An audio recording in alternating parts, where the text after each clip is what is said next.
Hello friends, welcome to my MMR explain Bangla চ্যানেলে। Last এপিসোডে আমরা দেখেছিলাম ওই সুমু নামের ওই ছেলেটি, যেটা ইয়াংকাইয়ের গ্রুপের ছেলে, এক্সপোজ হয়ে যায়। তারপর সেটা জানতে পারে, ইয়াংকাই জানতে পারে যে মেয়ের কারণে এরকম, মেয়ের চক্করে, যে মেয়েকে পটানোর জন্য এরকম হয়েছে। ইয়াংকাই বলে, আমি কি ভেবেছিলাম, হাই রে, এখানে তো দেখি মেয়ে নিয়ে ঝামেলা। তখনই ওই ছেলেটা বলে, সুমু বলে, এ মিথ্যা কথা বলতেছে, এ সত্য কথা বলতেছে না। তখনই ওই ছেলেটা বলে, না, এ মিথ্যা কথা বলতেছি না, আমরা মিথ্যা কথা বলি না, এ মেয়ের চক্করেই এরকম করতেছে। এ বলেছিল আমাদেরকে যে এ এসে এখানে আমরা ঝামেলা করবো, এ এসে হিরো সাজবে, তারপর মেয়েকে পটিয়ে ফেলবে। আমরা তো এরকম এত খারাপ লোক না, আমরা জানি ভাড়াটে কাজ করি, কিন্তু এতটাও খারাপ না যে কোনো গরিব মানুষের যে দোকানে ব্যবসা নষ্ট করব। এ আমাকে বলেছিল, তাই আমরা এখানে এসেছিলাম। তখন ইয়ানকে বলে, আচ্ছা, তা এই ব্যাপার, তাহলে কত তোমরা এর জন্য কি জন্য এসেছিল, কতই দিয়েছিল, কত টাকা দিয়েছিল? তখন ওই ছেলেগুলি বলে যে আমাদের 50 মোহর দিয়েছিল, রূপার মোহর। তারপর আমরা এখানে এসেছিলাম, তাই আমরা এখানে কাজ করছি।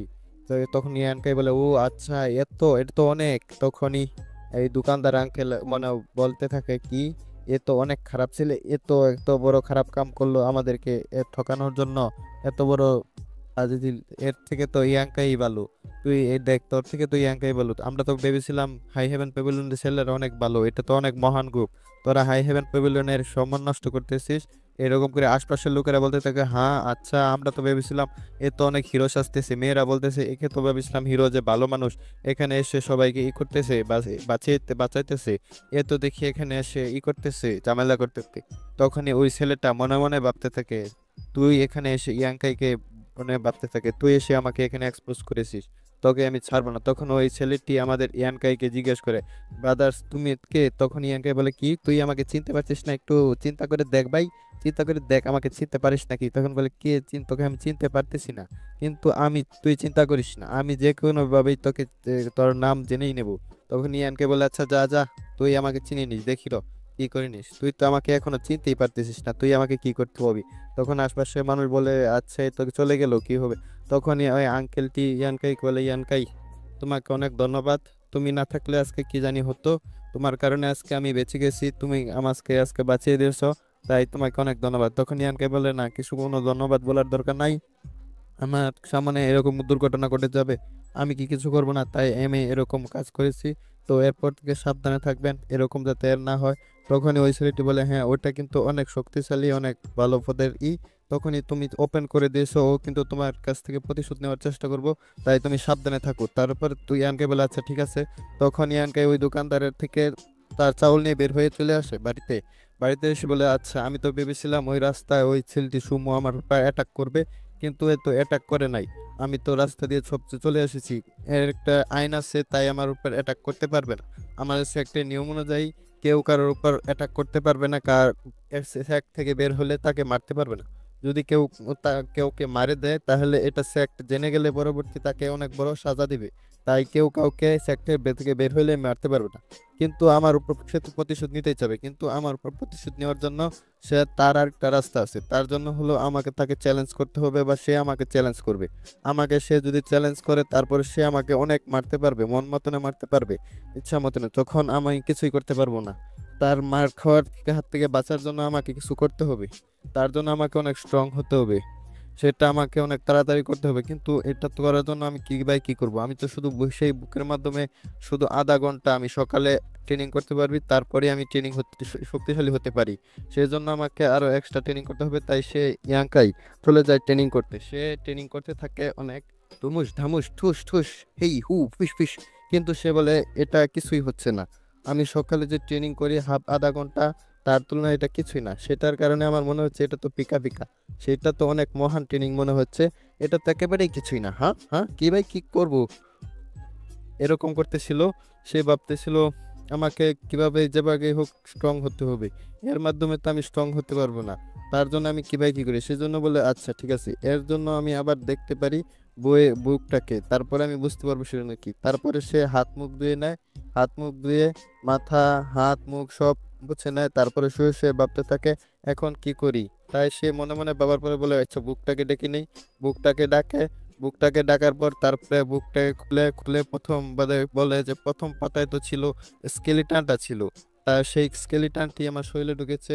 দ্বিতীয় পাতায় লেখা ছিল টেকনিক। তাই তৃতীয় পাতাটি উল্টায়। তৃতীয় পাতায় উল্টে দেখে একটি আইটেম পায়। সে আইটেমের মাধ্যমে সে জড়িবুটি যেগুলো আছে সেগুলাকে জ্বালাতে পারবে, যার মাধ্যমে স্মেল চতুর্দিকে ছড়িয়ে যাবে। তার মাধ্যমে সে ট্রেনিং করতে পারবে। এই ট্রেজারটিকে বলে ইনসেন্ট বার্নার। বুকের মধ্যে লেখা ছিল ইনসেন্ট বার্নার দিয়ে জড়িবুটি জ্বালিয়ে তারপর আমার করতে পারবো, তার স্মেল চতুর্দিকে ছড়িয়ে যাবে।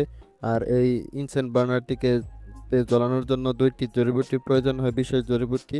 সেটা আমাকে জোগাড় করতে হবে। আর সেই দুইটার মধ্যে একটার নাম হলো স্পিরিট গ্রাস, আরেকটার নাম হলো ফরবিডান গ্রাস। সেটা আমাকে জোগাড় করতে হবে। সেজন্য আমাকে এটা জোগাড় করতে হবে, কিন্তু আমি জানি না এটা কি সত্যি কাজ করবে কি কাজ করবে না, সেটা তো আমি সঠিকভাবে জানি না। আর সেটার জন্য আমাকে জোগাড় করার জন্য আমাকে কন্ট্রিবিউশন হলে যেতে হবে। আর কন্ট্রিবিউশন হল থেকে এটা আমার আনার জন্য তার জন্য দরকার হলো কন্ট্রিবিউশন পয়েন্ট। আর কন্ট্রিবিউশন পয়েন্ট ছাড়া তো আমি যদি ওই বুড়োর কাছে যাই তাহলে তো ওই বুড়ো দিবেই না, কোনোভাবেই পাওয়া সম্ভব না। সেজন্য আমাকে কন্ট্রিবিউশন পয়েন্ট আগে জোগাড় করতে হবে, তারপর আমি এটা আনতে পারবো। তার জন্য আমাকে অনেক কন্ট্রিবিউশনের প্রয়োজন। সেজন্য সে বলে আচ্ছা ঠিক আছে আমি দেখি, ওখানে আমি গিয়ে দেখি, তারপরে আমি বুঝতে পারবো যে এটা আমার সম্ভব নাকি। এখন আমার কিছুই করার দেখা নাই, এখন আজকে আমি শুয়ে যাই, কাল সকালে আমি যাব। তারপর কাল সকালে সে উঠে একটু ট্রেনিং করে, ট্রেনিং করার পরে ঝাড়ু মোছা করে, তারপর কন্ট্রিবিউশন হলে যায়। হলে গিয়ে সেখানে সাফ সাফাই কাজ করে, সেখানে হল একটু পুরোপুরি পরিষ্কার করে দেয়। পরিষ্কার করে তারপরে সে ওই বুড়োর কাছে আসে। ওই বুড়োর কাছে বলে বুড়ো আমার কাজ হয়ে গেছে। তারপর ওই বুড়োটি একটি বুক ছুঁড়ে মারে, কয় এটা নিয়ে যাও, এটা তোমার ই। তারপরে সে ওইটা বুকটা খুলে দেখে যে এটার ভিতরে অনেক জড়িবুটি সম্পর্কে লেখা আছে, যার মাধ্যমে সে সহজে জড়িবুটিগুলো খুঁজতে পারবো। সেই জন্য বলে বুড়ো ধন্যবাদ। তারপরে সে তাদের সেক্টর ভিতরে গিয়ে 3 দিনের ছুটি নিয়ে নেয়। তারপর ছুটি নিয়ে তার গাড়িটি বুচকায় বেঁধে তারপরে চলে যায় বনে চলে যায়, পাহাড়ে। তারপর পাহাড়ে গিয়ে সে জড়িবুটি কালেক্ট করা শুরু করে দেয়। তখন সে একটা জড়িবুটি দেখতে পায়, সেটাকে সে কালেক্ট করে নেয়। সে বলে এটার আমার তো প্রয়োজন নেই, তো আমি কালেক্ট করে নিলাম, তাও যাতে পরবর্তী লাগতে পারে। তাই সে পরবর্তী আরেকটা গাছ দেখতে পায় যেটা তার প্রয়োজন ছিল, যেটাকে ফরবিডান গাছ বলে। সেই গাছটাকে সে কালেক্ট করে নেয়।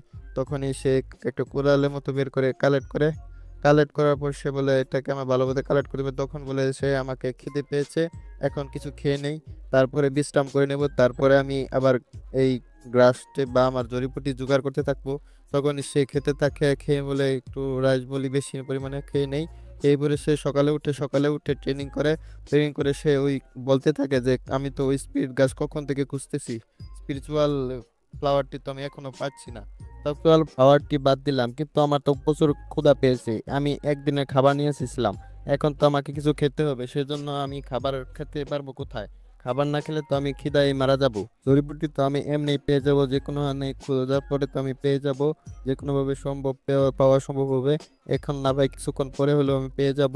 তার জন্য আমাকে খাবার খুঁজতে হবে আগে। আমি তো ভেবেছিলাম বনে আসবো, খরগোশ মুরগি এসব পেলে আমি শিকার করে নিব, তারপর সেগুলো আমি ফ্রাই করে জ্বালিয়ে খাবো। কিন্তু এখন তো আমি খাবারই পাচ্ছি না, খাবার না খেলে আমি জড়িবুটি কিভাবে খুঁজবো? তখনই সে শুনতে পায় কিছু কোথাও আগুন জ্বলছে, লাকড়ি বা কাঠের আগুন জ্বলানোর আওয়াজ শুনতে পায়। তখনই সে বলে কোথায় আবার আগুন জ্বলছে, তাই একটু সামনে গিয়ে দেখতে চায়। তখন সামনে যেই যায়, তখন পিছন থেকে একটি লোক বলে আরে সালা তুই কে রে, তুই এখানে কি করতেছিস? তখনই আমাদের চ্যাপ্টারটি এখানে শেষ হয়ে যায়। ভিডিওটি ভালো লাগলে একটু লাইক দিবেন। আর পরবর্তী এপিসোডটি দেখার জন্য চ্যানেলটি সাবস্ক্রাইব করে রাখবেন।